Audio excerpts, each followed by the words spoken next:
Welcome to a journey back in time, to the land of ancient Egypt, a civilization famed for its towering pyramids, divine pharaohs, and a pantheon of gods who scrutinized every action. But beneath the gleaming gold and majestic temples lies a reality far more severe. Today we explore what a single day in ancient Egypt would truly entail, and let me assure you, the scorching sun is the least of your worries. Before we delve into this unforgiving world, take a moment to like and subscribe if you enjoy this content. I'm always curious to know where you're tuning in from, so drop a comment below. Now let the journey begin. Imagine waking up in ancient Egypt. The sun, a relentless force of nature, is already searing through the reeds of your hut. There are no modern comforts like curtains or air conditioning to shield you from the desert's oppressive heat, which begins its assault before you've even had breakfast. You lie on a simple straw mat, a thin linen sheet offering little protection. The gentle Nile breeze you've heard about in stories? A distant memory, likely lost to the annals of time around 2800 BC. By the time you step outside, the temperature is already climbing towards 32 90 degrees, and it's not even mid-morning. The sun in ancient Egypt doesn't just shine, it attacks. Your linen tunic feels as flimsy as tissue paper in a sauna. Sunscreen is a concept that doesn't exist. No SPF 50, not even a wide-brimmed hat, while the wealthy had access to protective oils. Your best bet is a layer of mud or even crocodile dung, which might, and I stress, might prevent you from being cooked alive. By midday, the stones beneath your feet are hot enough to cook on.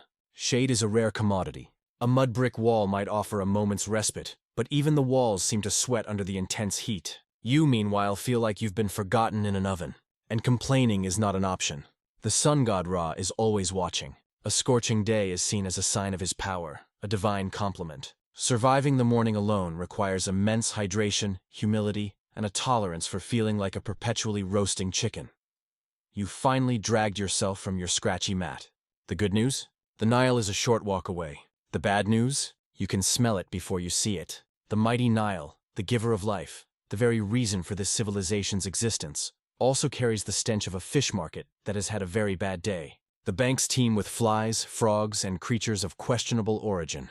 This is where you bathe. Soap is a luxury you cannot afford, as it hasn't been invented yet for the common person. Instead, you use the latest in ancient cleansing technology, sand. You exfoliate by rubbing coarse grains against your skin, a process akin to using nature's sandpaper. Washing clothes involves pounding them against rocks, all while hoping a crocodile doesn't mistake your laundry for a snack. And let's not forget the sewage runoff from upstream, a delightful mix from people, livestock, and the occasional funeral procession. This, somehow, is considered clean. You emerge from the river feeling slightly less sticky but moderately more concerned about leeches. While city dwellers in Memphis or Thebes might have access to public basins, for most, the Nile is the only option. Privacy is non-existent. You share your bath with neighbors, animals, and the odd ibis. After your bath, you fill water jars and carry them back to your mud brick home before the sun turns the clay to toast. The Nile is a sacred miracle, but it's also a biohazard you depend on for everything. Now that you're semi-clean, it's time for breakfast, the most important and least glamorous meal of the day. Forget eggs Benedict or iced lattes. Your meal is a tactical refueling operation. You'll likely squat in a corner and eat the centerpiece of the Egyptian diet, bread. Dense, coarse, and often as tough as a leather sandal, it's made from emmer wheat or barley. Don't be surprised to find sand in it, an unintentional souvenir from the grinding stones. To wash it down, you have beer. But this isn't the crisp ale, you know. It's a thick, cloudy, lukewarm liquid bread, more of a porridge than a pint. It's caloric, vaguely fermented, and safer to drink than the water from the parasite-ridden Nile. Even children drink it. If you're fortunate, you might have an onion or a few dried dates to accompany your meal. Protein is a rare treat. As you chew your rock-hard bread and sip your grain sludge, flies buzz around, treating your meal as their personal buffet. With breakfast over, it's time to work. Ancient Egyptian labor makes modern burnout seem like a vacation. Unless you're a scribe or a priest, your job is a grueling combination of muscle and dust. As a farmer, you're ankle-deep in Nile mud by sunrise, pulling weeds under the watchful eye of a shouting overseer. As a laborer, you might be hauling multi-ton stones for a temple, barefoot, up ramps of gravel and prayer. A misstep could mean a broken ankle and little sympathy. Working on a pharaoh's tomb is another level of grind, chiseling limestone for a ruler who will rest for eternity while you toil. A mistake could have dire consequences. Women's work is no less physical, involving grinding grain, hauling water, weaving linen, and raising children, all while helping in the fields. The sun is your only supervisor, and when it finally sets, you crawl home, caked in dust, dreaming of a softer life. And if you dare to complain, that's not just frowned upon, it's potentially treasonous. The pharaoh is not just a ruler. He is a living god, the embodiment of Horus, son of Ra. Questioning his authority is blasphemy, punishable by whipping, shackles, or worse. His image is everywhere, a constant reminder of his divine power. You'll likely never see him in person, only glimpse his golden bark during a festival. You serve him with divine joy. At least that's the state-mandated narrative. You repeat it because pretending to be honored to carve stone for 14 hours a day is infinitely safer than the alternative. Rebellion is a fleeting thought, quickly crushed by the pharaoh's divine authority. You are merely lucky to be allowed to sweat in his name. If you thought the sun was your biggest problem, you haven't met your new roommate, sand. In ancient Egypt, sand is everywhere. Your coworker, your seasoning, and your mortal enemy. It's in your clothes, your bed, and your food. There is no escape. A sudden gust of wind turns your face into an unscheduled, grainy exfoliation experiment. Your linen clothing, light and breathable, is utterly useless against the fine grains. It slides down your tunic and clings to your skin, finding its way into every crease imaginable. Eating is a gritty affair.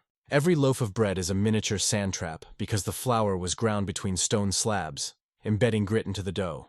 Ancient Egyptians didn't just eat their wheat, they consumed their millstones too. This is why dental remains from the era are often worn flat, like river rocks, a daily filing of the molars with every bite. Your mud brick home, with its gaps and glassless windows, is a perfect portal for wind-blown sand. Your floors are covered, your cooking pots are seasoned, and your bed is a sandpit disguised as furniture. Most Egyptians walked barefoot, constantly exposing their feet to the abrasive ground. If you had footwear, it was a basic, non-protective reed sandal. Then there are the sandstorms, Egypt's version of a divine slap. Sudden, blinding, and swirling, they reduce visibility to zero and leave you spitting dust, feeling like someone emptied a beach into your eye sockets. Sand is the unwelcome roommate, the constant spice, and the silent enemy of your eyes, lungs, and dignity. It's not just the backdrop of your life. It's now a part of you. And no, you can't wash it off. You already tried in the Nile, which is probably full of more sand. In ancient Egypt, religion is the operating system for everything.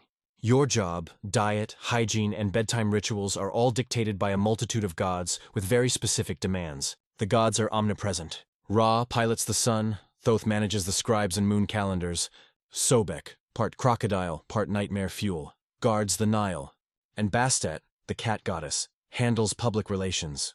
Your daily routine revolves around appeasing them. You wake up, thank Ra, offer a bit of food before meals, and pray that Set, the god of chaos, doesn't throw your house into existential disarray overnight. Funerals are multi-day affairs where the deceased must pass tests and avoid demons. The afterlife is taken with utmost seriousness. You must pass a judgment where your heart is weighed against the feather of truth. If your heart is heavy with lies or cruelty, you are devoured by Ammit, a creature with the head of a crocodile, the body of a lion, and the legs of your worst nightmare. Even in death, you are on probation. However, this complex belief system is also a source of comfort. Egyptians believed life was part of a cosmic balance, ma'at. Upholding this order offered a chance at a peaceful eternity in the field of reeds. A paradise where you could farm without sweat and sail the Nile forever. Naturally, the richer you were, the more attention the gods seemed to pay. Faith is not optional. It is your job description, your insurance plan, and your travel itinerary for the next life. You've stepped on something sharp, been bitten by something strange, or caught a contagious illness. A typical Tuesday in ancient Egypt. Time for medical care, but forget sterile environments. You're about to be healed with a mix of spells, herbs, and sheer optimism. You'll see a doctor, who, to their credit, were some of the most advanced in the ancient world, with surgical tools and medical texts. But science always came with a heavy dose of magic.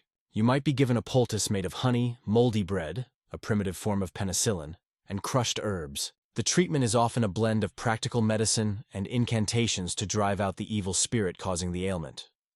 For a broken bone, they might set it with splints and bandages, a surprisingly modern approach. For a headache, the cure might involve a mixture of crocodile fat and donkey brains applied to the scalp. The most common ailments were eye infections, due to the sand and flies, and dental issues, due to the gritty bread. If the doctor's remedies fail, you might turn to a priest or a magician. They might prescribe an amulet, a ritual, or a particularly unpleasant concoction. The key takeaway is that ancient Egyptian medicine was a fascinating mix of genuine surgical skill and bizarre folk remedies. You're just hoping the doctor chooses the splint over the donkey brains. The ancient Egyptian diet, while functional, was far from gourmet. Beyond the gritty bread and chunky beer, the common person's diet was heavily plant-based. Lentils, beans, onions, garlic, and a variety of vegetables grown in the fertile Nile mud were staples. Fish from the Nile was a common source of protein, but meat, beef, goat, or poultry, was a luxury reserved for the wealthy or for religious festivals. Fruit, such as dates, figs, and grapes, provided much-needed sweetness and energy. The diet was high in carbohydrates and fiber, necessary for the grueling physical labor. However, the lack of variety and the constant presence of grit in the food contributed to the poor dental health that plagued the population. In essence, the ancient Egyptian diet was the ultimate survival food. Cheap, caloric, and readily available, but utterly lacking in the culinary finesse we associate with modern dining. It was a diet designed for endurance, not enjoyment. The social structure of ancient Egypt was as rigid as the stone of the pyramids. At the top was the pharaoh, the living god. Below him were the vizier and high priests, followed by the scribes, who held immense power due to their literacy. The vast majority of the population were farmers and laborers, the backbone of the empire. Social mobility was rare, but not impossible. A bright young boy could, theoretically, rise to the rank of scribe, escaping the back-breaking labor of the fields. However, for most, your life was determined by your birth. You were born a farmer, and you would die a farmer. Women in ancient Egypt enjoyed more rights than in many other ancient civilizations. They could own property, inherit wealth, initiate divorce, and engage in business. However, their primary role remained within the domestic sphere, and their labor, though respected, was often as physically demanding as the men's. The entire system was designed to maintain Mayat, the cosmic order. Every person had a role, and fulfilling that role was seen as a religious duty. The stability of the empire depended on this rigid structure, ensuring the constant flow of resources and labor to the pharaoh and the temples. The linen tunic, the quintessential garment of ancient Egypt, was more than just clothing. It was a necessity. Made from flax, it was light, breathable, and perfectly suited to the intense heat. Both men and women wore simple draped garments. Men wore a short kilt or a longer robe, while women wore a sheath dress that often covered one shoulder. While the clothing was elegant in its simplicity, it offered little protection from the elements, particularly the sun and the sand. The wealthy often wore finer, almost transparent linen and adorned themselves with elaborate jewelry and cosmetics, including kohl eyeliner, which served the practical purpose of reducing sun glare. The clothing was a reflection of the social hierarchy. The quality of the linen, the complexity of the pleating, and the amount of jewelry worn all signaled one's status. But regardless of class, the linen tunic was the year-round uniform, a constant reminder of the climate and the civilization's reliance on the Nile's bounty. You've survived another blistering Egyptian day, hauling bricks, dodging sandstorms, and praying your linen doesn't disintegrate mid-task. But in ancient Egypt, survival is always temporary. The average lifespan was tragically short, often not exceeding 35 years. If you made it past childhood, a significant achievement given the high infant mortality rate, you were thrust into adulthood early. Marriage, work, and child-rearing began around age 13 because, frankly, you were running out of time. Death could come from heat stroke, an infected cut, childbirth, crocodiles, scorpions, or simply bad bread. Antibiotics were non-existent. Treatment for a fever was honey, herbs, and a desperate hope that the gods were in a good mood. Yet, Egyptians were not afraid of death.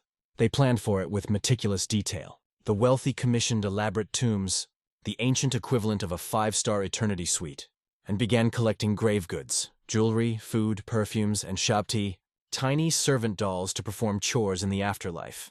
The body was mummified, wrapped in linen and buried with a copy of the Book of the Dead, a mystical travel guide complete with passwords for the afterlife and spells to confuse demons. The poor, however, were buried in shallow pits, with whatever meager offerings their family could spare. But even the poorest held onto the dream of the afterlife. The field of reeds, a peaceful paradise where farming was effortless and the sun was gentle. You might die young, but if you lived well and didn't insult too many jackal-headed gods, you might just spend eternity in style. You've finally made it to the afterlife, or at least into the tomb. You've been mummified, wrapped, blessed, and buried. Time to rest in peace, right? Not exactly. Because in ancient Egypt, even the dead get robbed. Tombs were filled with expensive goods, gold amulets, jewelry, and treasure, all intended for the afterlife. This was an open invitation for anyone with a chisel and poor moral judgment. Tomb robbery was so common that it became a full-time problem. Pharaohs tried to deter it by hiding tombs, using trapdoors, and scrawling terrifying curses on the walls. May a crocodile devour your soul, or may your limbs be twisted forever by a serpent made of fire. The curses didn't work. Grave robbers, often locals or corrupt workers, came anyway. The punishment for getting caught was severe: public beatings, mutilation, or death. But the value of the goods often made the risk worthwhile. The dead, after all, don't fight back. Even commoners' graves were disturbed. A small pot of beer or a loaf of bread, a meager offering for the afterlife, was still worth stealing during times of famine. The irony is that tomb robbery was sometimes an act of survival.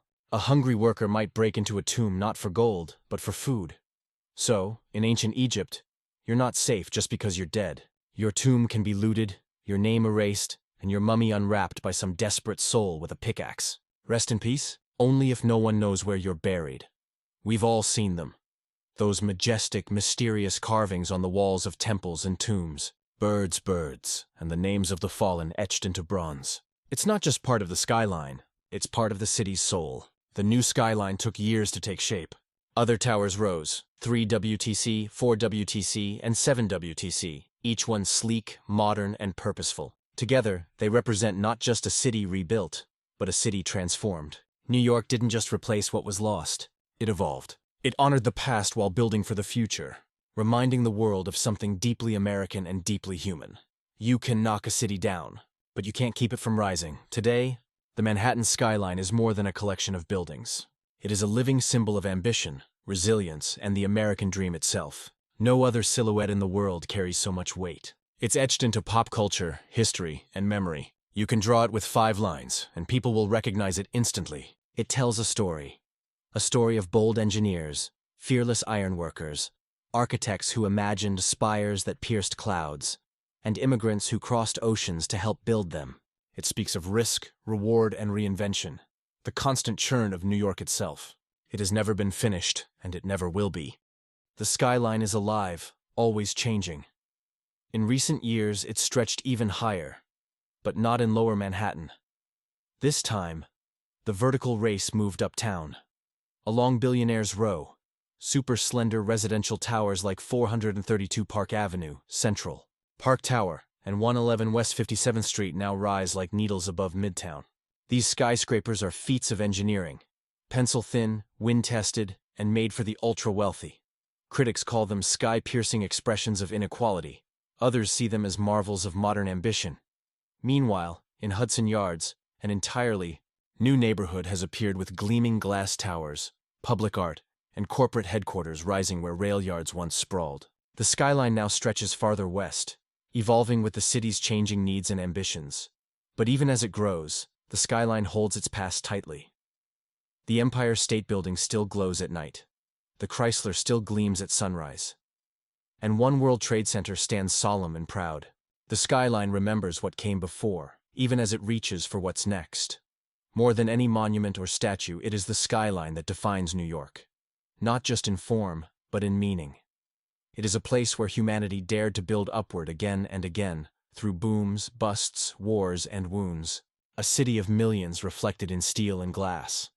It doesn't just mark where the city ends, it marks where dreams begin. Because in Manhattan, the sky has never been the limit. It's just the next floor. The relentless assault of the Egyptian sun is not merely a matter of high temperature. It is a profound existential challenge that defines the very rhythm of life. The heat is a physical presence, a suffocating blanket that clings to the skin and drains the will.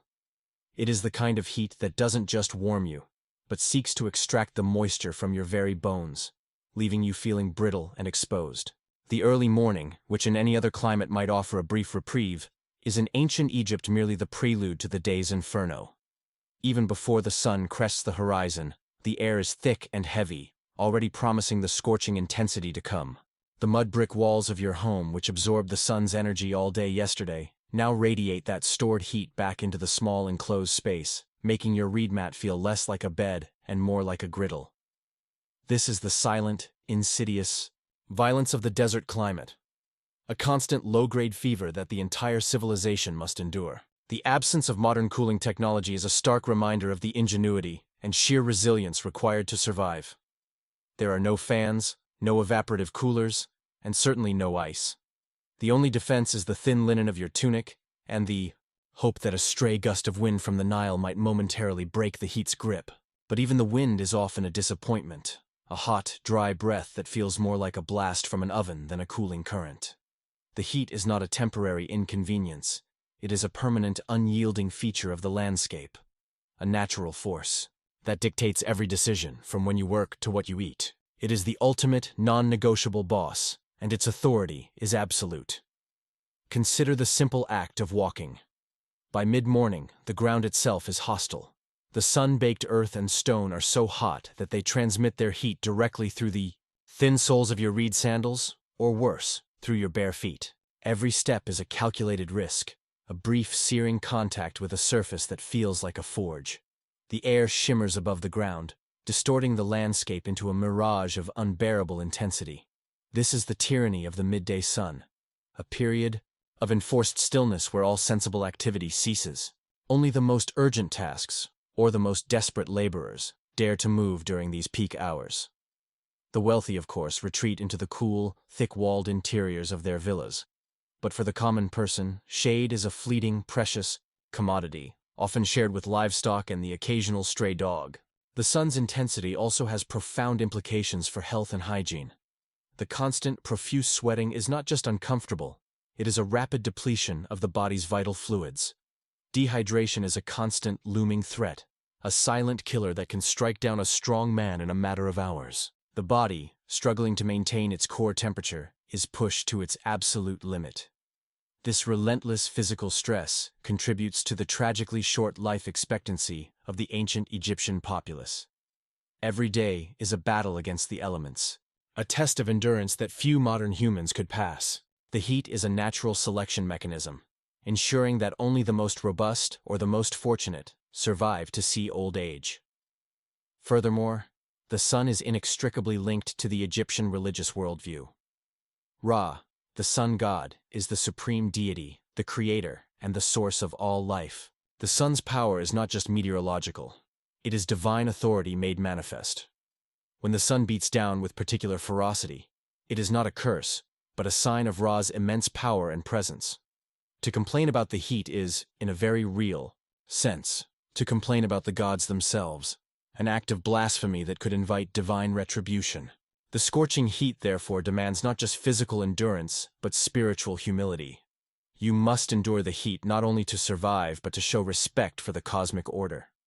The very act of sweating under the relentless sun becomes a form of silent worship, a tribute to the god who pilots his fiery bark across the sky each day. This fusion of the mundane and the divine elevates the simple struggle against the heat into a profound, daily ritual of faith and submission. The sun is not just hot, it is holy. The Nile, the lifeblood of Egypt, presents its own set of challenges, a paradox of purity and pollution. While it is the source of all fertility and sustenance, it is also a massive, slow-moving communal toilet. The initial stench that assaults your senses is a complex bouquet of fish, decaying organic matter, human and animal waste, and the rich, black mud that gives the land its life. This odor is the unavoidable perfume of civilization, a constant reminder of the dense population and the lack of sanitation infrastructure. The river is a shared resource, a democratic waterway where the farmer's irrigation ditch meets the Pharaoh's ceremonial barge, and the laundry of the commoner is washed just downstream from the city's waste disposal point. The act of bathing in the Nile is a necessary evil, a trade-off between the desire for cleanliness and the risk of infection. The water, though seemingly cool and refreshing, is a microbial soup, teeming with parasites, bacteria, and the eggs of various unpleasant creatures. You enter the water to wash away the sweat and sand, but you emerge having potentially acquired a host of new, invisible tenants. The use of sand as an exfoliant is a testament to the primitive state of ancient hygiene. It is a harsh, abrasive process that removes the surface dirt, but also creates microscopic tears in the skin, providing easy entry points for the very pathogens you are trying to avoid. It is a Sisyphean task of cleanliness, where every scrub is a step toward both purity and peril. The ever-present danger of the Nile's apex predator, the crocodile, adds a layer of primal fear to every interaction with the water. The simple act of washing clothes or fetching water becomes a moment of heightened vigilance, a silent negotiation with a creature that views you as a potential meal. The crocodiles are not just animals, they are embodiments of Sobek, the crocodile god, a deity of both fertility and sudden violent death. This dual nature of the god reflects the river itself, a source of life that can, in an instant, become a grave. The fear of the crocodile is a constant, unspoken tax on the spirit, a reminder that nature's bounty comes with a deadly price. The logistics of water collection further underscore the daily struggle. The heavy clay jars, balanced precariously on the head, represent a daily pilgrimage of necessity. The walk back to the mud brick home is a race against the sun, a desperate effort to transport the precious, life-sustaining liquid before the heat renders the clay too hot to touch. This ritual is not just physical labor. It is a social and spiritual event. The women who perform this task are the unsung heroes of the household, the guardians of hydration, and their strength and balance are a source of quiet pride. The water they carry is not just H2O, it is survival, blessed by the river, and earned by the sweat of their brow. The Nile is a miracle, yes, but it is a miracle that requires constant, back-breaking maintenance. The ancient Egyptian breakfast is a masterclass in utilitarian dining, a meal designed for maximum caloric return with minimal culinary effort. It is the antithesis of a leisurely brunch. It is a fueling stop for the human engine. The centerpiece, the coarse, dense bread, is a marvel of endurance baking. It is a loaf that is less about flavor and more about structural integrity, a brick of carbohydrates designed to withstand the rigors of a long, hard day. The presence of sand and grit is not a flaw. It is an unavoidable, daily dose of mineral supplement, a testament to the primitive grinding technology. The dental wear and tear caused by this gritty diet is a silent, chronic ailment that plagues the entire population, a slow, painful erosion of the ability to chew. The beer, the ubiquitous beverage of ancient Egypt, is perhaps the most misunderstood element of their diet. It is not a recreational drink. It is a nutritional necessity and a public health measure. This thick, cloudy concoction, more akin to a thin porridge than a modern beer, is a caloric powerhouse, providing essential nutrients and energy. Crucially, the brewing process, which involves boiling the water, makes it significantly safer to drink than the raw, parasite-laden water of the Nile. The beer is the original health drink, a fermented survival tool that ensures hydration and reduces the risk of waterborne disease. Even children drink it, not for the mild buzz, but because it is the safest liquid available. The taste, a sour, grainy sludge, is a small price to pay for the assurance of not contracting a debilitating illness. The scarcity of protein further highlights the class-based nature of the ancient diet. Meat is a luxury, a celebratory food reserved for festivals or the tables of the elite. For the common person, protein comes primarily from fish, lentils, and beans. The flies that swarm the breakfast table are a vivid, buzzing reminder of the lack of sanitation and the constant competition for food. The act of eating is a defensive maneuver, a battle against the insects that seek to share your meager meal. This is not a moment of enjoyment. It is a rapid, necessary ingestion of fuel, a grim prelude to the day's labor. The Egyptian diet is a perfect reflection of their society, functional, hierarchical, and relentlessly focused on survival. The labor that follows breakfast is a brutal, unromantic commitment to the empire. Ancient Egyptian work is not a career. It is a life sentence of physical exertion. The lack of machinery means that every task, from farming to construction, is powered by human muscle and sheer will. The farmer, ankle-deep in the fertile, yet heavy, Nile mud, uses rudimentary wooden tools that require immense strength and effort. The overseer's constant shouting is not just motivation. It is a rhythmic, psychological tool, designed to maintain the pace and prevent the workers from succumbing to the heat and exhaustion. The pain in the back and the ache in the muscles are not signs of weakness. They are badges of a day's survival. The construction laborer's life is even more arduous, a biblical grind of stone and dust. Hauling multi-ton blocks of limestone or granite up steep, temporary ramps is a feat of engineering and human endurance. The work is done barefoot, on uneven, abrasive surfaces, where a single slip can mean a broken limb and the end of your working life. There is no safety net, no workers' compensation, only the cold indifference of the foreman. The work on the Pharaohs' tombs is the ultimate irony.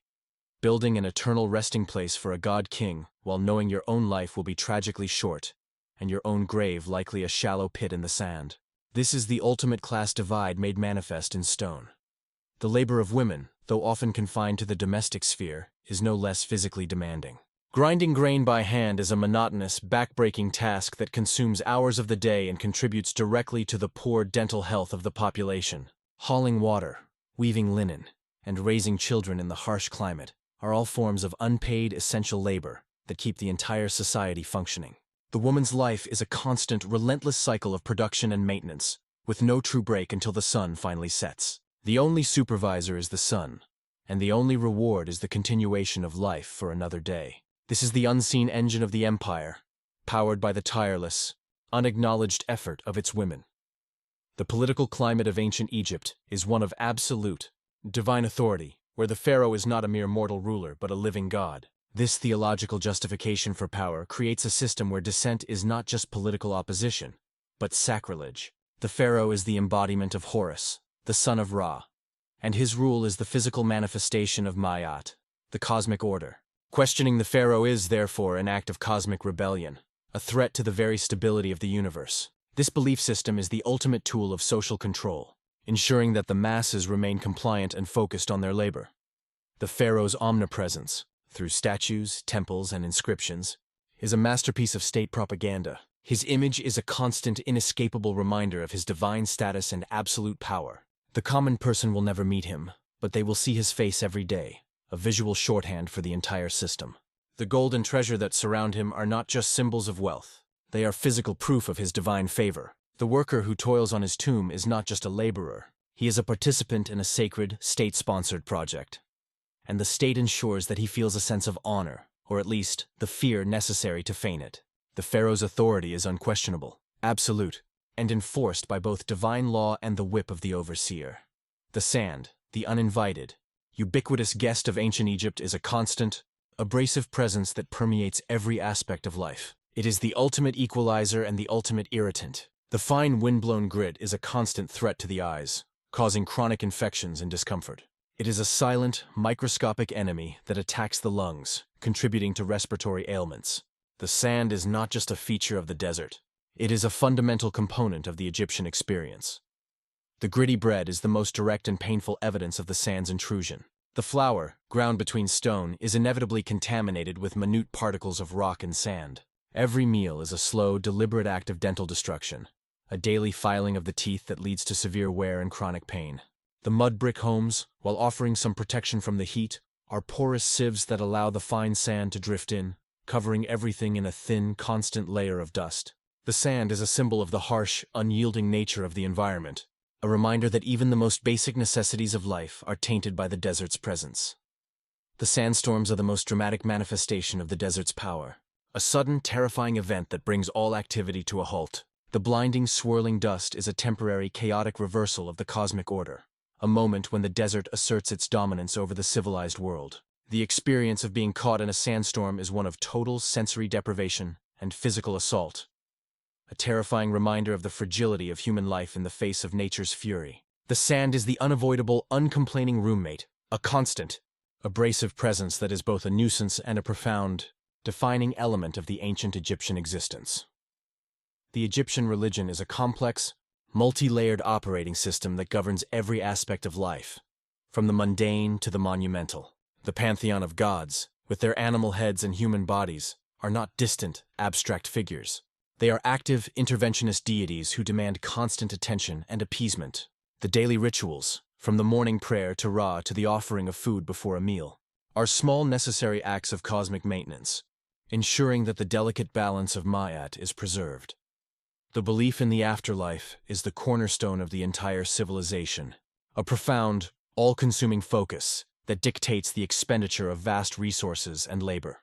The meticulous preparation for death, from the elaborate mummification process to the collection of grave goods, is a massive state-sponsored insurance policy against eternal oblivion. The Book of the Dead is the ultimate travel guide, a collection of spells and passwords designed to navigate the treacherous journey through the underworld. The judgment of the heart against the feather of truth is the ultimate moral test, a terrifying moment of reckoning that determines the soul's eternal fate. The contrast between the elaborate burial of the wealthy and the simple pit grave of the poor highlights the hierarchical nature of the afterlife itself. While the poor also held on to the dream of the field of reeds, the wealthy had the resources to ensure a more comfortable and well-provisioned eternity. The priests, who managed the temples and performed the rituals, held immense power, acting as the intermediaries between the mortal and the divine. The Egyptian religion is a system of profound comfort and absolute control, offering the promise of eternal life in exchange for a life of obedience and labor. Ancient Egyptian medicine is a fascinating, often contradictory blend of empirical knowledge and magical belief. The doctors, particularly the surgeons, were highly skilled, possessing a detailed knowledge of anatomy and a range of sophisticated surgical tools. Their use of splints and bandages for broken bones is a testament to their practical, scientific approach.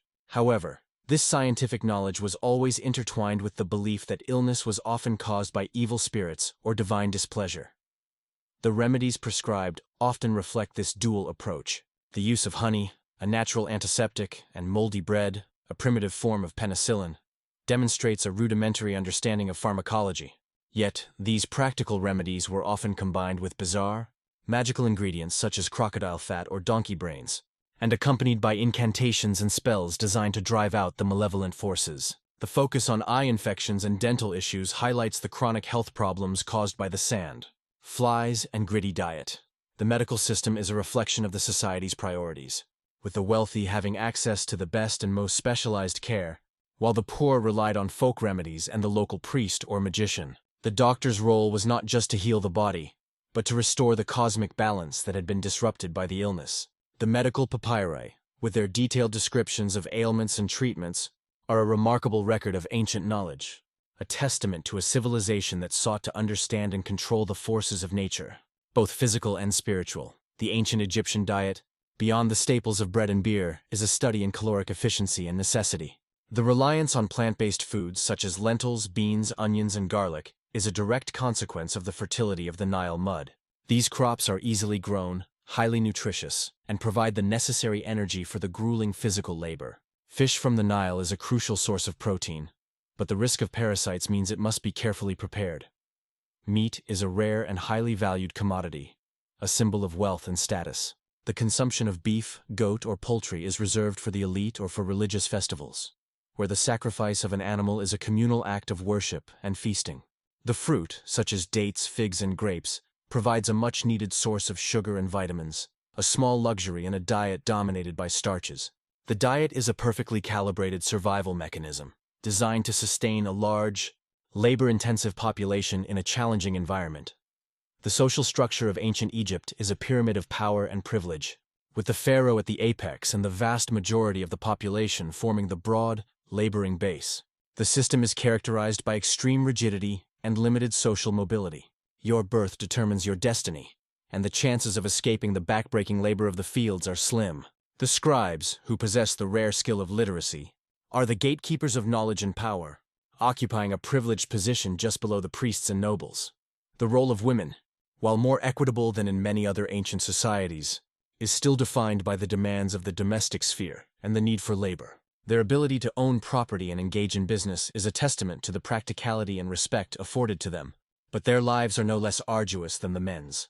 The entire system is designed to maintain ma'at, the cosmic order, ensuring that every person fulfills their designated role, thereby guaranteeing the stability and prosperity of the empire. The social structure is a complex, interlocking machine where every part is essential, but some parts are infinitely more valuable than others. The linen tunic, the iconic garment of ancient Egypt, is a masterpiece of functional design. Made from flax, it is the perfect clothing for the intense heat, light, breathable, and easily washed. The simplicity of the design, a draped or sheath garment, is a reflection of the practicality and elegance of the culture. The clothing is a visual marker of social status, with the wealthy wearing finer, more transparent linen and adorning themselves with elaborate jewelry and cosmetics. The use of kohl eyeliner is a fascinating blend of aesthetics and practicality, serving not only as a cosmetic, but also as a way to reduce sun glare and potentially ward off eye infections. The linen tunic is the year-round uniform of the civilization, a constant reminder of the climate and the reliance on the Nile's bounty. It is a garment that is both simple and profound, a symbol of the Egyptian identity. The short life expectancy of the ancient Egyptians is a tragic testament to the harshness of their existence. The constant physical labor, the poor diet, the lack of sanitation, and the ever-present threat of disease all contributed to a life that was often cut short before the age of 35. Childhood mortality was staggeringly high, and those who survived were quickly thrust into the responsibilities of adulthood.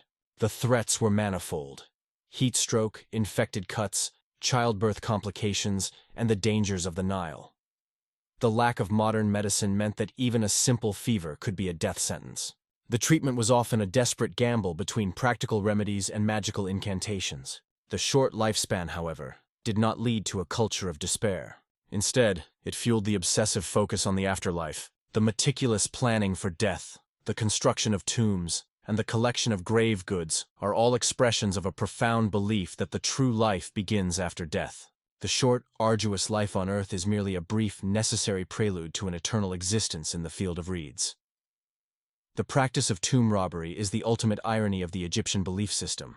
The elaborate preparations for the afterlife, the collection of vast treasures, and the construction of massive tombs were all intended to ensure a comfortable eternity. Yet, these very preparations created an irresistible temptation for the living. Tomb robbery was a chronic, systemic problem, a constant battle between the reverence for the dead and the greed of the living. The pharaohs' attempts to deter the robbers with hidden tombs, trapdoors, and terrifying curses were largely unsuccessful. The value of the grave goods, particularly gold and precious materials, made the risk of punishment worthwhile. The irony is that tomb robbery was sometimes an act of desperate survival, with hungry workers breaking into graves for food or valuable tools. The looting of the tombs is a stark reminder of the fragility of even the most sacred institutions in the face of human need and greed. The dead, despite all the elaborate preparations, were not safe from the depredations of the living. The majestic carvings and hieroglyphs that adorn the temples and tombs are not just art. They are the visual language of the empire, a complex system of communication that records history, religious beliefs, and the daily life of the people. The hieroglyphs, with their intricate symbols and pictorial representations, are a masterpiece of ancient writing, a system that was both beautiful and highly functional. The scribes, who possessed the knowledge to read and write this complex script, held a position of immense power and privilege. The carvings are a permanent, public record of the pharaoh's achievements, the gods' power, and the cosmic order. They are a visual testament to the stability and continuity of the civilization, a message intended for both the living and the gods. The art is characterized by a strict adherence to convention and a focus on eternal themes, ensuring that the message remains clear and unchanging across the millennia. The carvings are the silent, enduring voice of ancient Egypt, a profound legacy that continues to speak to us today. The ancient Egyptian military, while often overlooked in favor of the pyramids and tombs, was a highly organized and effective fighting force. The army was essential for defending the empire's borders, maintaining internal order, and expanding Egyptian influence into neighboring territories. The soldiers, drawn from the ranks of the common people, were professional, well-trained, and fiercely loyal to the pharaoh. The military campaigns were often focused on securing trade routes, acquiring valuable resources, and suppressing rebellions. The army's success was due to its discipline, its use of advanced weaponry, such as the composite bow and the chariot, and its strategic use of logistics. The military is a reflection of the pharaoh's power, a tool used to enforce the cosmic order and ensure the continued prosperity of the empire.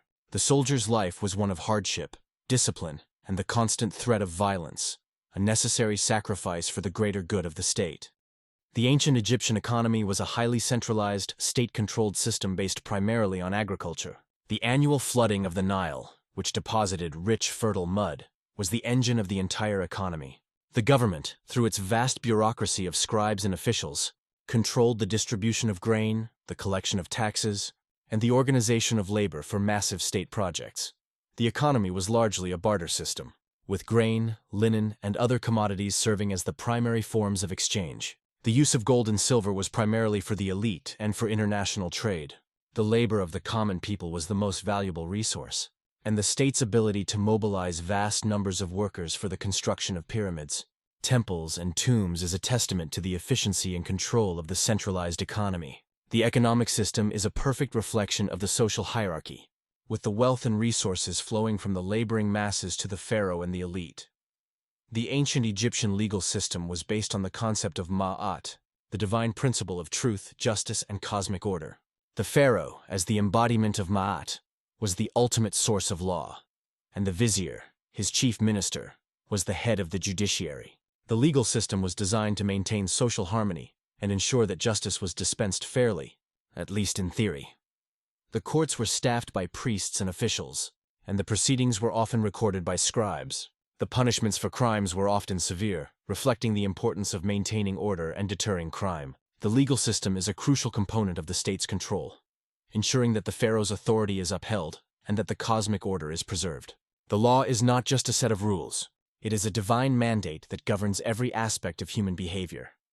The ancient Egyptian education system was primarily focused on training scribes and priests, the two most powerful and privileged classes in the society. The schools, often attached to temples or government offices, taught reading, writing, mathematics, and religious texts. The ability to read and write the complex hieroglyphic script was a rare and highly valued skill, a passport to a life of comfort and power.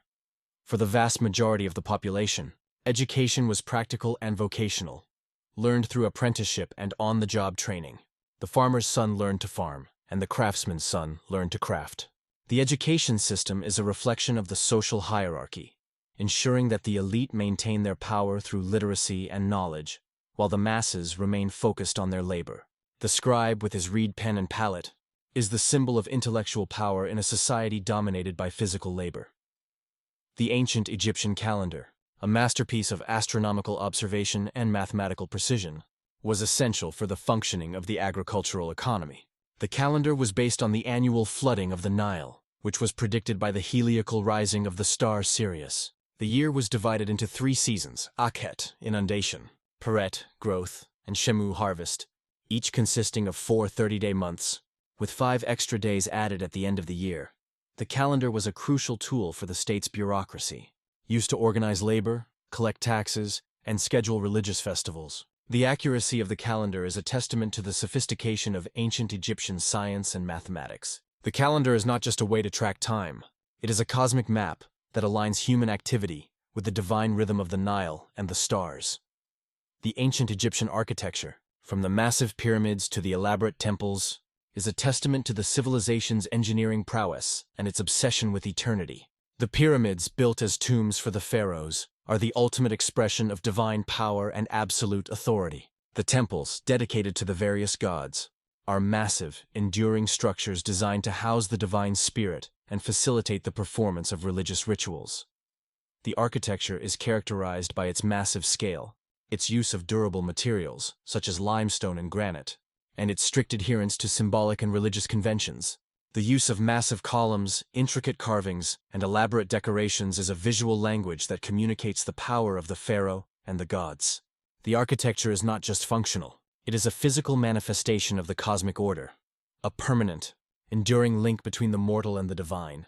The ancient Egyptian art, from the tomb paintings to the statues, is a highly stylized and symbolic form of expression that is deeply intertwined with religious belief and the concept of eternity. The art is characterized by its strict adherence to convention, with figures depicted in a highly stylized frontal pose, ensuring that the image remains clear and unchanging for the afterlife. The colors used in the paintings are symbolic, with each color representing a specific concept or deity. The art is primarily focused on religious themes, the pharaoh's achievements, and the daily life of the people, all intended to ensure a comfortable and prosperous existence in the afterlife. The statues, often massive and imposing, are intended to house the spirit of the deceased or the god, providing a permanent, enduring link to the mortal world. The art is a visual narrative that records the history, beliefs, and aspirations of the civilization. The ancient Egyptian literature, primarily preserved on papyrus scrolls and temple walls, is a rich and diverse body of work that includes religious texts, wisdom literature, love poetry, and historical records. The Book of the Dead, a collection of spells and incantations, is the most famous example of their religious literature, a guide for the soul's journey through the underworld. The wisdom literature, such as the teachings of Tahotep, offers practical advice on morality, ethics, and social conduct. The love poetry, with its vivid imagery and emotional depth, provides a rare glimpse into the personal lives and feelings of the ancient Egyptians. The literature is a crucial window into the mind and soul of the civilization, a testament to their intellectual and emotional depth.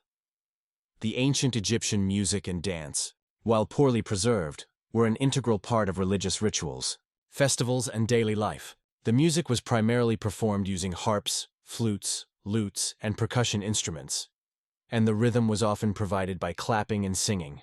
The dance was a highly stylized and symbolic form of expression, often performed by professional dancers in the temples and at court.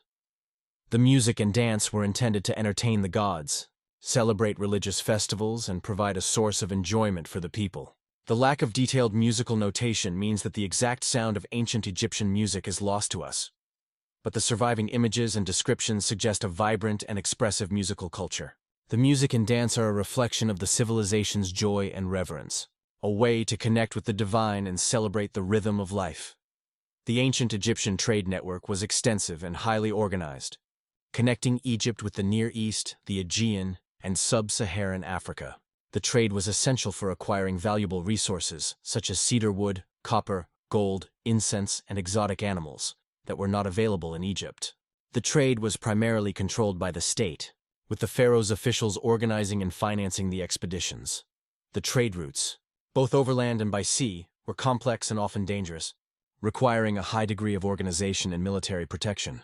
The trade is a reflection of the empire's power and influence, a way to acquire the resources necessary to maintain its wealth and prestige. The trade network is a crucial component of the Egyptian economy, ensuring the flow of goods and resources that sustained the civilization. The ancient Egyptian legacy is profound and enduring, influencing subsequent civilizations in areas such as architecture, art, religion, and science. The pyramids, the hieroglyphs, the concept of the afterlife, and the sophisticated calendar are all testaments to the civilization's genius. The Egyptian influence can be seen in the art and architecture of Greece and Rome, and their religious beliefs had a profound impact on the development of Western thought. The study of ancient Egypt continues to fascinate and inspire, providing a window into a world that was both alien and deeply human. The legacy is a reminder of the power of human ingenuity and the enduring quest for meaning and eternity. The civilization's achievements are a permanent, indelible mark on the history of the world, a testament to a people who dared to build upward and reach for the stars. The relentless sun, the biohazard Nile, the gritty bread, the back-breaking labor, the divine pharaoh, the ever-present sand, the magical medicine, the rigid social structure, the short life, and the tomb robbers. These are the defining elements of a single day in ancient Egypt. It is a life of unrelenting hardship and profound faith, a constant struggle against the elements and the demands of a centralized, divine state. Yet, it is also a life of deep meaning and purpose, where every action is a contribution to the cosmic order and a preparation for an eternal existence. The ancient Egyptian experience is a powerful reminder of the resilience of the human spirit in the face of overwhelming adversity. It is a life that few of us could endure, but one that shaped the course of human history. The daily life of an ancient Egyptian, particularly a commoner, was a meticulously structured existence, a constant, delicate balance between the demands of the state, the whims of the gods, and the unyielding forces of nature. The day began not with a gentle alarm, but with the unmistakable searing presence of Ra, the sun god, whose divine authority was felt as a physical, oppressive heat. This early start was a necessity, a race against the midday sun that would soon render all strenuous activity impossible. The first hours of the day were the most productive, a brief window of relative coolness that had to be exploited to the fullest. The architecture of the typical Egyptian home was a direct response to this climatic challenge. Built from sun-dried mud bricks, the walls were thick, acting as natural insulators. While they absorbed heat during the day, they also provided a degree of thermal mass, keeping the interiors relatively cool during the hottest hours. However, this cooling effect was a double-edged sword. The same walls radiated heat back into the home during the night, making sleep a fitful, sweaty affair. The flat roof, often made of palm logs and mud, served as an additional living space, a cooler place to sleep during the summer months, offering a slight reprieve from the oppressive heat of the interior. The lack of glass in the windows, often just small openings covered with a simple lattice or cloth, was a compromise, a necessity for ventilation, but a constant invitation for the ubiquitous sand and flies. The social fabric of the village was tightly woven, a necessity for survival in a challenging environment. Life was communal, with families often living in close proximity, sharing tasks, resources, and the burden of labor. The extended family unit was the cornerstone of society, providing a crucial safety net in a world without formal social welfare. Children were not just a source of joy. They were essential economic assets, contributing to the family's labor force from a young age. The elderly, though their life expectancy was short, were respected for their wisdom and experience, their knowledge of the Nile's cycles and the subtle signs of the changing seasons being invaluable. The rhythm of the year was dictated entirely by the Nile's annual inundation. The 3 seasons, Akhet, inundation, Peret, growth, and Shemu, harvest, were not arbitrary divisions of time but profound, life-altering events.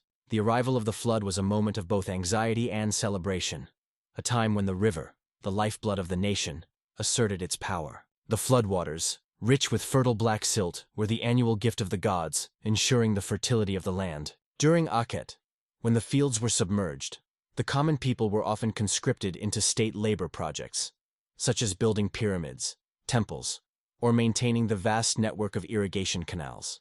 This forced labor was a clever piece of statecraft, ensuring that the populace remained productive even when their fields were unusable. The irrigation system itself was a marvel of ancient engineering, a complex network of canals, dikes, and basins that allowed the Egyptians to control and distribute the Nile's life-giving waters.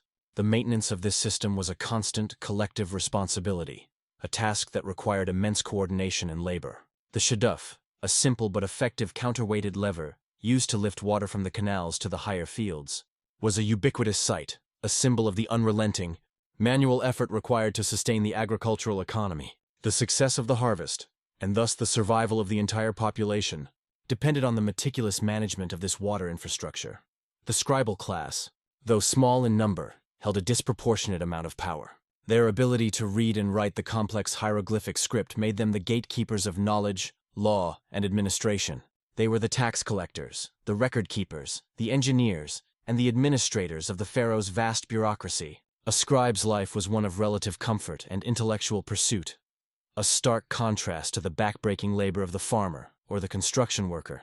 The path to becoming a scribe was arduous, requiring years of rigorous training, but the reward was a life of privilege and influence, a rare opportunity for social mobility in an otherwise rigid society. The scribes were the silent, intellectual backbone of the empire, their reed pens and papyrus scrolls the true instruments of power. The Egyptian calendar, a testament to their advanced astronomical knowledge, was a crucial tool for the scribal class. The heliacal rising of the star Sirius, which coincided with the beginning of the Nile's inundation, was the key to their solar calendar. This calendar, with its 365 days, was remarkably accurate and was essential for predicting the flood, organizing the agricultural cycle, and scheduling religious festivals. The calendar was not just a way to track time, it was a cosmic alignment, a way to ensure that human activity was in harmony with the divine order of the universe. The Egyptian military, a professional standing army, was a crucial element of the pharaoh's power. Beyond defending the borders, the army was used to enforce the pharaoh's will, suppress internal rebellions, and conduct military expeditions to secure valuable resources like gold, copper, and timber from neighboring lands. The soldiers were highly disciplined and well-equipped, their weaponry evolving over the millennia from simple spears and bows to the introduction of the horse-drawn chariot, a revolutionary military technology. The military campaigns were often depicted on temple walls, serving as powerful propaganda that reinforced the pharaoh's image as a victorious, divinely sanctioned warrior. The soldier's life was one of hardship, discipline, and the constant threat of violence, but it also offered a path to social advancement and a share of the spoils of war. The Egyptian legal system, rooted in the principle of Ma'at, was surprisingly sophisticated.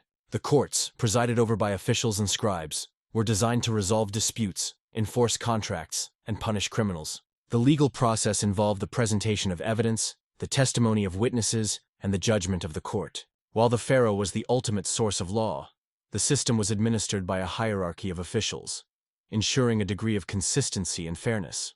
The punishments for crimes, while often severe, were intended to restore the cosmic order that had been disrupted by the transgression.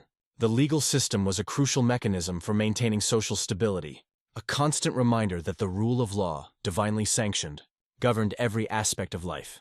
The Egyptian religion was a complex, ever-evolving tapestry of beliefs, rituals, and deities. The gods were not just abstract concepts.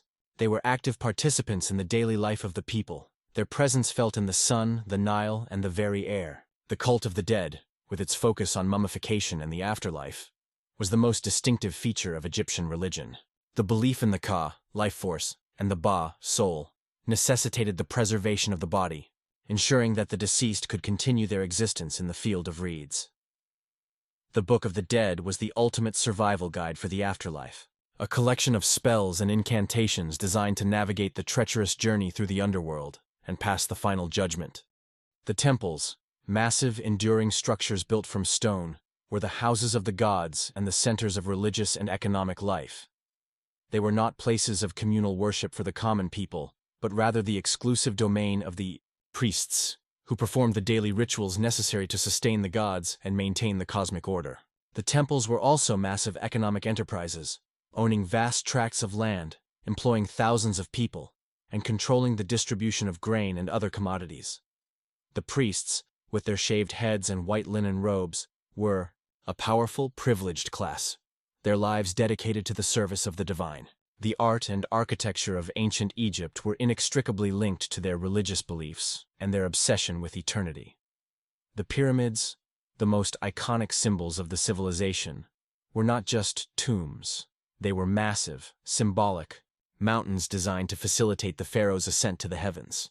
The statues, often massive and imposing, were intended to house the spirit of the deceased or the god, providing a permanent, enduring link to the mortal world.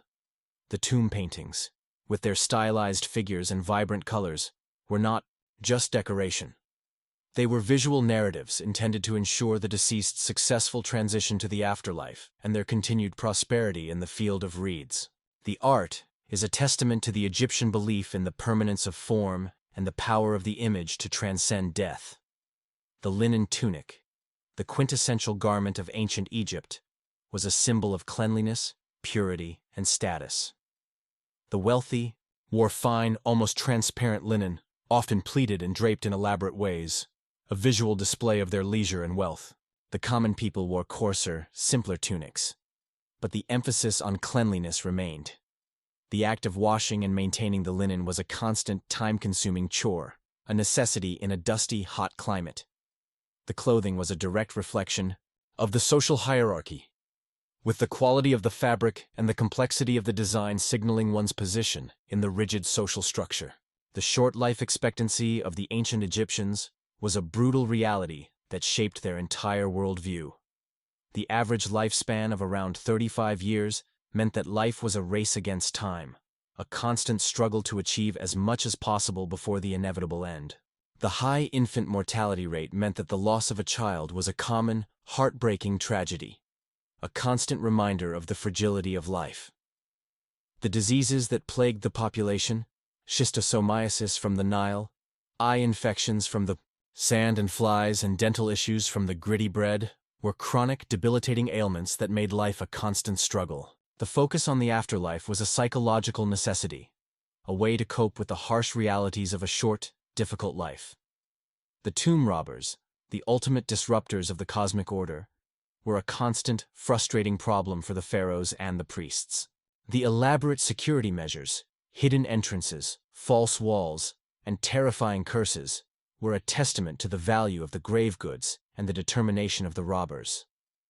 The irony is that the very belief system that necessitated the burial of vast treasures also created the irresistible temptation for the living. The tomb robbers were a dark, necessary counterpoint to the Egyptian obsession with eternity, a reminder that even the most sacred institutions are vulnerable to the greed and desperation of humanity. The legacy of ancient Egypt is a profound, enduring testament to the power of human ingenuity and the resilience of the human spirit. The pyramids, the hieroglyphs, the concept of Ma'at, and the sophisticated calendar are all enduring contributions to human civilization. The study of their culture, their beliefs, and their daily life provides a crucial window into the origins of Western thought and the development of complex societies. The ancient Egyptians, despite the hardships of their existence, created a civilization that has captivated the imagination of the world for millennia, a testament to their enduring power and influence. The economic structure of ancient Egypt was a fascinating blend of centralized control and localized self-sufficiency, all revolving around the predictable yet powerful cycle of the Nile. The state, personified by the pharaoh and administered by the vizier and his army of scribes, operated as a massive, all-encompassing enterprise. There was no concept of private land ownership in the modern sense. All land ultimately belonged to the pharaoh, the living god. This allowed the state to dictate agricultural policy, manage the vast irrigation network, and, most importantly, control the surplus of grain. The granaries were the true banks of ancient Egypt, their contents representing the nation's wealth and its insurance against famine. Scribes meticulously recorded every bushel harvested, every ration distributed, and every tax collected. The taxation system was not based on currency, which was largely non-existent for the common person, but on labor and produce. Farmers paid their taxes in grain, which was then redistributed to support the non-agricultural population, the priests, the soldiers, the artisans, and the laborers working on state projects.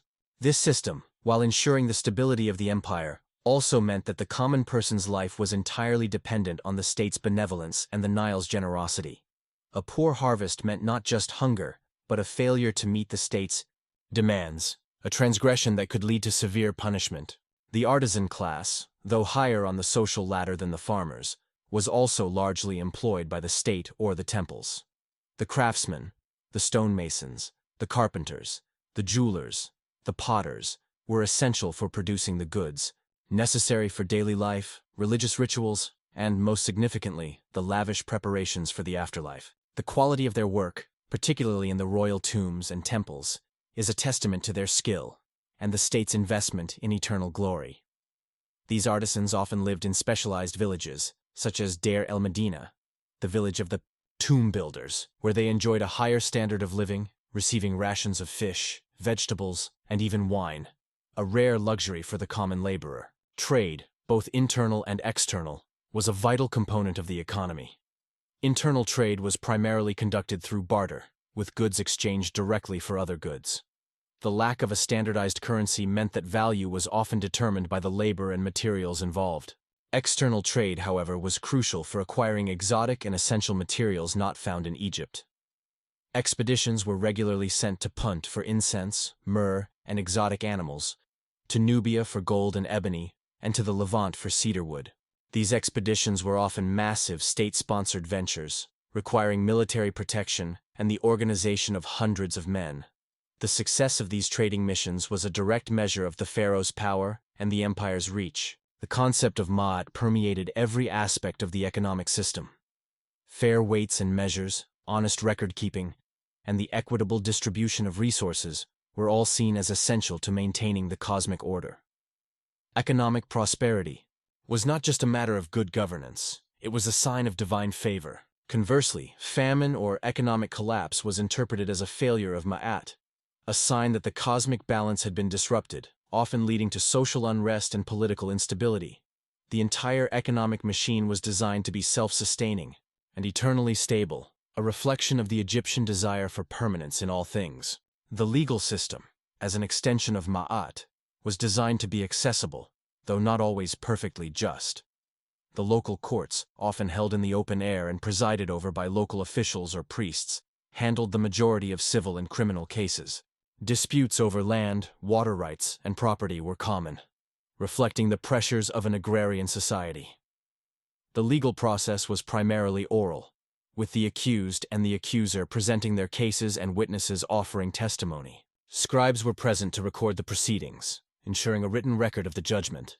For more serious crimes or cases involving high-ranking officials, the matter would be referred to the vizier's court, the highest judicial authority in the land. The use of oaths and, in some cases, ordeals, such as being forced to touch a sacred object, was common, reflecting the belief that the gods would intervene to reveal the truth. The punishments were often harsh and public, serving as a deterrent. Flogging, mutilation, such as the cutting off of a hand or nose, and forced labor in the mines were common sentences. The ultimate punishment, death, was reserved for the most severe crimes, such as treason or tomb robbery. The legal system, while brutal by modern standards, was a crucial tool for maintaining the social hierarchy and the pharaoh's absolute authority.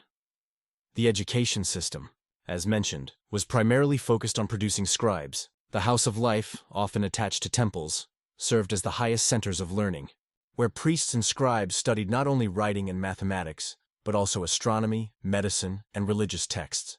These institutions were the intellectual powerhouses of the empire, preserving and advancing knowledge across millennia. The curriculum was rigorous, emphasizing discipline, rote memorization, and the mastery of the complex hieroglyphic script. For the common child, education was a practical apprenticeship, learning the skills of their parents. However, the instructions, or wisdom literature, played a crucial role in the moral and ethical education of all Egyptians. These texts, often written by high-ranking officials for their sons, offered practical advice on how to live a virtuous life, how to succeed in the bureaucracy, and how to maintain ma'at. They emphasized humility, obedience, hard work, and respect for authority. These texts were the moral compass of the society, ensuring that the values of the elite were transmitted to the next generation. The Egyptian calendar, with its 3 seasons, was a profoundly practical and religious tool. The division of the year into Akhet, Peret, and Shemu was a direct reflection of the agricultural cycle and the Nile's behavior. Each season was further divided into 4 months of 30 days, totaling 360 days. The remaining 5 days, known as the epigomenal days, or days upon the year, were considered highly unlucky and were dedicated to the birthdays of 5 major deities: Osiris, Horus, Set, Isis, and Nephthys. These 5 days were a time of religious observance and caution, a brief period outside the normal flow of time. The accuracy of the calendar was a source of national pride and a testament to the Egyptians' keen observation of the heavens. The ability to predict the Nile's flood was a matter of life and death, and the calendar was the tool that made this prediction possible. The calendar was a perfect fusion of science and religion, a system that aligned the mortal world with the divine rhythm of the cosmos. The architecture of ancient Egypt was not just about building. It was about creating permanence. The use of stone for temples and tombs, in stark contrast to the mud brick used for homes, was a deliberate choice, a statement that these structures were intended to last for eternity. The massive scale of the buildings was intended to overwhelm the viewer, a physical manifestation of the pharaohs and the gods' power. The alignment of the temples with astronomical events, such as the solstices and the rising of specific stars, was a common practice, further linking the architecture to the cosmic order. The construction techniques were a marvel of ancient engineering. The transportation of massive stone blocks, often weighing many tons, from distant quarries to the construction sites required immense organization, labor, and ingenuity. The use of ramps, sledges, and sheer human muscle was the primary method, a testament to the Egyptians' ability to mobilize and coordinate vast numbers of workers. The precision with which the stones were cut and fitted, often without the use of mortar, is a lasting mystery and a testament to their skill. The architecture is a silent, enduring record of the Egyptian obsession with eternity and their mastery of the physical world.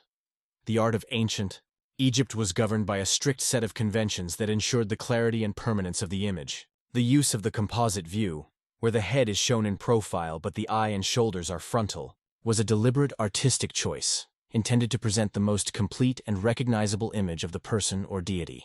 The hierarchical scale, where the most important figures, the pharaoh and the gods, are depicted as the largest, was a visual representation of the social and divine order. The colors used in the tomb paintings were highly symbolic: red for power and life, blue for the heavens and the Nile, green for fertility and new life, and black for the underworld and resurrection. The art was not intended to be a realistic depiction of the world, but a symbolic, eternal representation of the deceased's life and their desired existence in the afterlife. The art is a visual language that communicates the core beliefs and values of the civilization. The literature of ancient Egypt, particularly the wisdom texts, provides a profound insight into the moral and ethical framework of the society. These texts, such as the instructions of Amenemope, offer timeless advice on honesty, humility, and the importance of a quiet, virtuous life. They emphasize the importance of personal character over material wealth, a surprising message in a society so focused on the accumulation of goods for the afterlife. The literature is a testament to the intellectual and moral depth of the civilization, a legacy that continues to resonate today. The music and dance of ancient Egypt, though largely lost to us, were an essential part of the religious and social life. The use of the sistrum, a rattle-like percussion instrument, was particularly important in the worship of the goddess Hathor, the deity of love, music, and joy. The music was intended to appease the gods, drive away evil spirits, and create a sense of communal celebration. The dance, often performed by professional female dancers, was a highly expressive art form, a visual manifestation of the joy and reverence of the people. The trade network was not just about acquiring goods. It was about cultural exchange. The contact with other civilizations, such as the Minoans, the Mycenaeans, and the peoples of the Near East, led to the exchange of ideas, technologies, and artistic styles. The Egyptian influence can be seen in the art and architecture of these neighboring cultures, and the foreign goods found in Egyptian tombs are a testament to the cosmopolitan nature of the empire. The trade network was a crucial bridge between civilizations, a conduit for the flow of goods and ideas across the ancient world. The legacy of ancient Egypt is a monumental testament to the human spirit's capacity for creation and endurance. Their civilization, which lasted for over 3 millennia, is a powerful reminder of the cyclical nature of history, the rise and fall of empires, and the enduring power of belief. The study of their daily life, their struggles, and their triumphs provides a profound perspective on the human condition, a realization that the fundamental challenges of life, survival, meaning, and the fear of death are timeless. The ancient Egyptians, despite their short lives and the harshness of their existence, left behind a legacy of unparalleled grandeur and intellectual depth, a civilization that continues to speak to us across the vast expanse of time. The role of women in ancient Egyptian society, while still largely defined by domestic responsibilities, was remarkably progressive compared to many other ancient civilizations. Egyptian women were not merely property. They were legal entities with rights and privileges that were often denied to their counterparts in Greece or Rome. They could own, inherit, and bequeath property in their own name, independent of their husbands. They could enter into legal contracts, initiate divorce proceedings, and even manage their own businesses. This legal autonomy is a testament to the practicality and respect afforded to women in a society where every able-bodied person's contribution was essential for survival. However, this legal equality did not always translate into social parity. The primary role of the woman remained within the domestic sphere, managing the household, raising children, and preparing food. The labor involved in these tasks, as previously noted, was physically demanding and relentless. Grinding grain, weaving linen, and hauling water were not light chores. Yet, the woman's role as the mistress of the house, Nebet Per, was a position of considerable authority and respect within the family unit. The depiction of women in art, often shown alongside their husbands in positions of near equal status, further reinforces this societal respect. The royal women, particularly the great royal wives and queen mothers, wielded immense political power, often acting as regents for young pharaohs or influencing policy decisions. Figures like Hatshepsut, who ruled as a full pharaoh, and Nefertiti, whose influence alongside Akhenaten was profound, demonstrate the potential for female leadership within the rigid hierarchy. While the ideal of the pharaoh remained male, the reality of female power was a constant, significant factor in Egyptian history. The Egyptian woman therefore lived a life of complex duality, legally independent and respected within her sphere, yet bound by the relentless demands of domestic labor and the overarching patriarchal structure of the state. The Egyptian military, beyond its role in conquest and defense, also served as a powerful agent of social mobility. For a young man born into a farming family, joining the army offered a rare opportunity to escape the backbreaking labor of the fields and potentially rise through the ranks.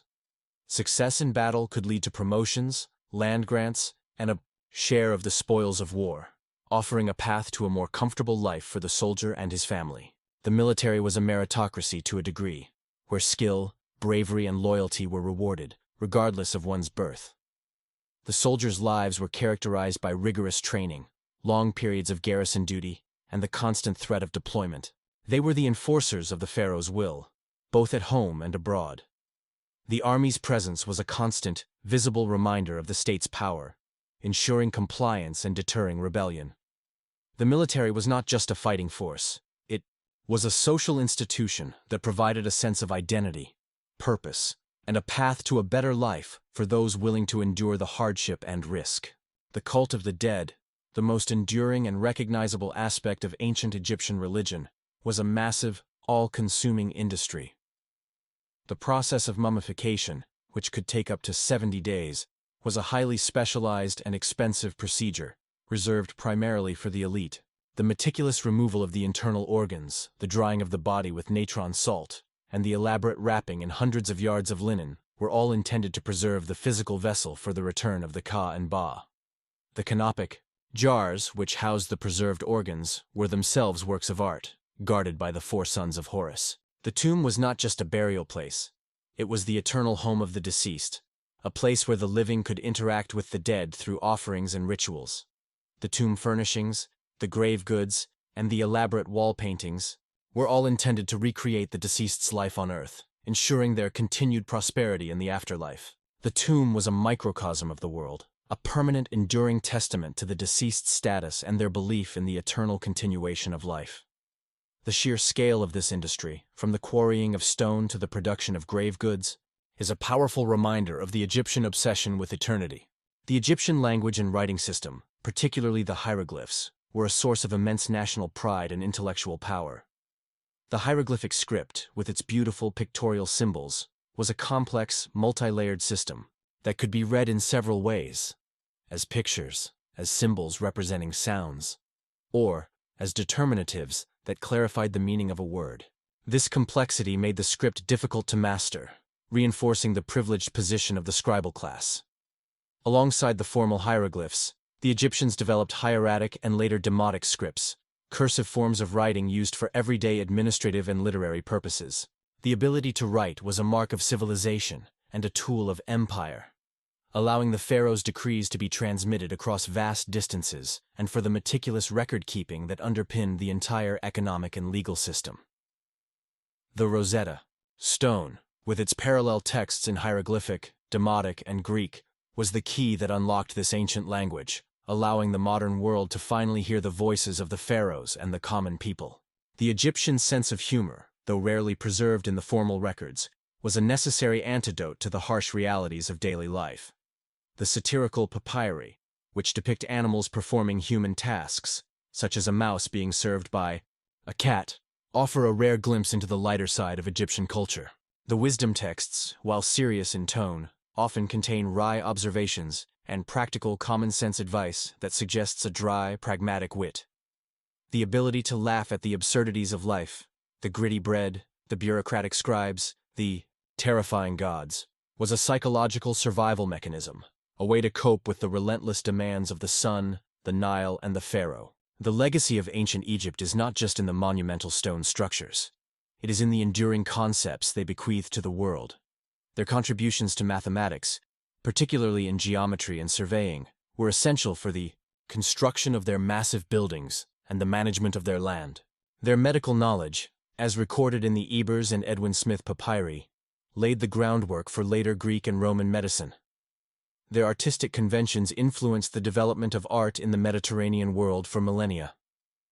The Egyptian civilization is a powerful, foundational pillar of human history, a testament to the enduring quest for order, meaning, and eternity. The final irony of the ancient Egyptian experience is that their obsession with permanence, their massive stone structures, their preserved mummies, their eternal art, is precisely what allows us to know them so intimately today.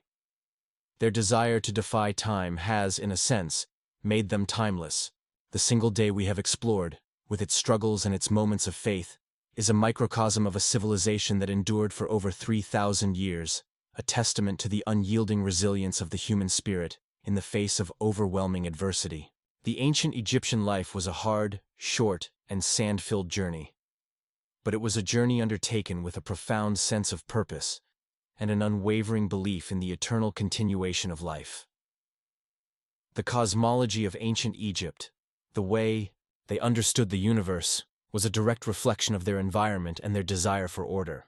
The world was seen as a flat disk, Geb, the earth god, over which arched the goddess of the sky, Nut. The sun god, Ra, sailed across Nut's body in his solar bark during the day, bringing light and life, and then descended into the underworld, the Duat, at night. This nightly journey was a perilous one, a constant battle against the forces of chaos, personified by the serpent Apep. The successful emergence of Ra each morning was a daily reaffirmation of Mayat, the triumph of order over chaos, and a cause for universal celebration. This cosmic drama was mirrored in the daily life of the Egyptian. The rising and setting of the sun, the annual flooding and receding of the Nile, the cycle of birth, death, and rebirth, all were seen as manifestations of this eternal, divine rhythm. The Egyptians' life was a constant effort to align their actions with this cosmic order, to ensure that they did not contribute to the forces of Apep. This belief system provided a profound sense of meaning and security, a knowledge that their struggles were part of a grand, divine plan. The Egyptian pantheon was vast and complex, with deities often having multiple forms and overlapping responsibilities. Osiris, the god of the afterlife, resurrection, and the Nile's fertility, was perhaps the most beloved of the gods, his myth providing the ultimate blueprint for the Egyptian belief in eternal life. His wife, Isis, the great mother goddess, was the epitome of loyalty and magical power. Horus, their son, was the divine model for the living pharaoh. The gods were not just figures of worship, they were family members of the cosmos, their stories providing the moral and ethical framework for the society. The magic, Heka, of ancient Egypt was not a separate dark art, but an integral part of their religion and daily life. It was the divine power that the gods used to create and maintain the universe, and which humans could harness through spells, amulets, and rituals. The doctor's incantations, the curses on the tombs, the spells in the Book of the Dead, all were forms of Heka, a way to influence the forces of the cosmos for protection, healing, or success. The magician, Kheri-Hebet, was a respected figure, often a priest or a scribe, whose knowledge of the sacred texts and rituals gave him the power to manipulate Heka. The amulets, small charms worn for protection or good fortune, were ubiquitous. The Eye of Horus, Wedjat, the Ankh, the symbol of life, and the scarab beetle, a symbol of rebirth, were among the most common. These amulets were not just decorative. They were active agents of Heka, providing a constant personal connection to the divine power. The belief in magic was a psychological necessity, a way to feel a sense of control in a world governed by unpredictable forces. The Egyptian calendar, beyond its practical use, was also a religious calendar, marking the dates of numerous festivals and religious holidays. These festivals were massive communal events, often involving processions, feasting, music, and dance. The Opet Festival, a massive celebration of the pharaoh's divine connection to Amun-Ra, involved a grand procession of the god's statue down the Nile from Karnak to Luxor. These festivals were a crucial release valve for the pressures of daily life, a time when the social hierarchy was momentarily relaxed, and the common people could participate in the joy of the divine. The music and dance of these festivals were not just entertainment, they were acts of worship. The rhythmic clapping, the sound of the sistrum, and the hypnotic movements of the dancers were intended to induce a state of religious ecstasy, a direct connection to the divine. The music and dance were a celebration of life, fertility, and the eternal cycle of creation and rebirth. The legacy of ancient Egypt is a powerful reminder of the interconnectedness of all things. Their civilization was a perfectly calibrated machine, where the sun, the Nile, the pharaoh, the gods, and the common person all played an essential interdependent role. The struggles of the common person, the heat, the sand, the labor, were not seen as meaningless suffering, but as a necessary contribution to the maintenance of Ma'at. The short, difficult life on earth was a brief, necessary prelude to an eternal existence in the field of reeds. The ancient Egyptians, in their relentless pursuit of order and eternity, created a civilization that has endured in the human imagination for millennia, a testament to the unyielding power of belief and the human spirit's quest for meaning. The final irony of the ancient Egyptian experience is that their obsession with permanence, their massive stone structures, their preserved mummies, their eternal art, is precisely what allows us to know them so intimately today. Their desire to defy time has, in a sense, made them timeless. The single day we have explored, with its struggles and its moments of faith, is a microcosm of a civilization that endured for over 3,000 years, a testament to the unyielding resilience of the human spirit in the face of overwhelming adversity. The ancient Egyptian life was a hard, short, and sand-filled journey. But it was a journey undertaken with a profound sense of purpose and an unwavering belief in the eternal continuation of life. The legacy of ancient Egypt is a powerful reminder of the interconnectedness of all things. Their civilization was a perfectly calibrated machine, where the sun, the Nile, the pharaoh, the gods, and the common person all played an essential, interdependent role. The struggles of the common person, the heat, the sand, the labor, were not seen as meaningless suffering, but as a necessary contribution to the maintenance of Ma'at. The short, difficult life on earth was a brief, necessary prelude to an eternal existence in the field of reeds. The ancient Egyptians, in their relentless pursuit of order and eternity, created a civilization that has endured in the human imagination for millennia, a testament to the unyielding power of belief in the human spirit's quest for meaning.